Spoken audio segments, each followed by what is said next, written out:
ఆధ్యాత్మిక ప్రియులందరికీ నమస్కారం. నా పేరు నండూరి రాఘవేంద్ర శర్మ. నేను విశ్వామిత్ర అనేటువంటి యూట్యూబ్ ఛానల్ ద్వారా, ఈ వేదిక ద్వారా ఇవాల్టి రోజున మీతో చిన్న విశేషాన్ని పంచుకుందామని ఇలా వచ్చాను. ఈ మధ్య కార్తీక మాసంలో విశేషించి ఒక రోజుని, ఒక పర్వదినాన్ని సోషల్ మీడియా అలాగే టీవీ ప్రసార మాధ్యమాలు కొన్నిటి యందు మనందరం బాగా విని ఉంటున్నాం. కార్తీకం అనేది చాలా విశేషమైన మాసం. ఈ మాసంలో చేయబోయేటువంటి పూజ కానీ, జపం కానీ, దానం కానీ విశేషమైన ఫలితాన్ని ఇస్తుంది. ఎందుకు అంటే మనందరం గతంలో దాని గురించి, కార్తీక మాస విశేషాల గురించి కూడా చెప్పుకొని ఉన్నాం. అందువలన ఇప్పుడు విశేషంగా కార్తీక మాసాన్ని పురస్కరించుకుంటూ కార్తీక దామోదర ప్రీతిగా, ఈ మాసమే విశేషం, కార్తీకుణ్ణి అలాగే అంటే సుబ్రహ్మణ్య ఆరాధన, శివారాధన, విష్ణువారాధన ఈ మూడింటికి కూడా విశేషమైన ఫలితాన్ని ఇచ్చేటువంటి మాసం కార్తీక మాసం. నా కార్తీక సమో మాస అని కదా, కార్తీక మాసానికి మించిన సమమైన మాసము లేదు అని. అందువలన అటువంటి ఈ కార్తీక మాసంలో ప్రసార మాధ్యమాలలో ఈ మధ్య శ్రవణ నక్షత్రం సోమవారం నాడు వస్తే ఆ విశేషాన్ని అందరికీ తెలుసు.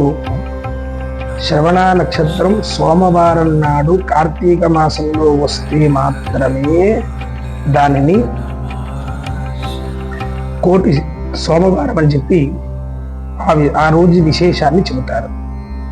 అయితే ఈ సంవత్సరం అందరూ కూడా శ్రవణ నక్షత్రం వచ్చింది కార్తీక మాసంలో కనుక కోటి సోమవారము అని లేనిపోని అపోహల్ని కలగజేస్తున్నారు.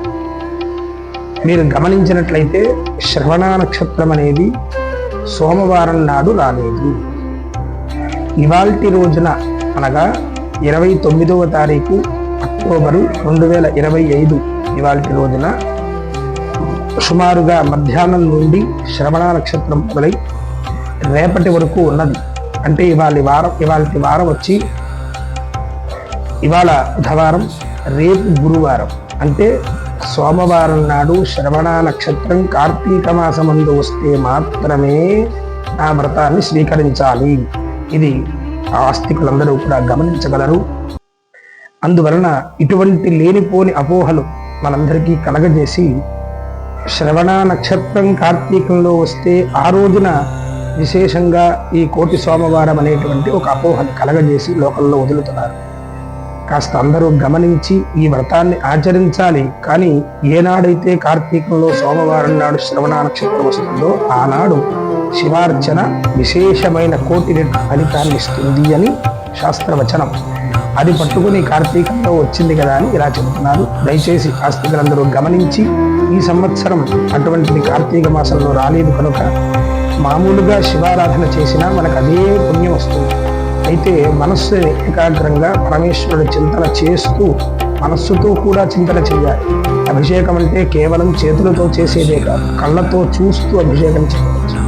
అలాగే మనస్సుతో ద్రవిస్తూ పరమశివుడిని ఆర్తిగా, ఆ పరమశివుడి యందు మనస్సును ఏకాగ్రంగా మనం ఉంచగలిగితే అదే మనస్సుతో చేసేటువంటి అర్చన.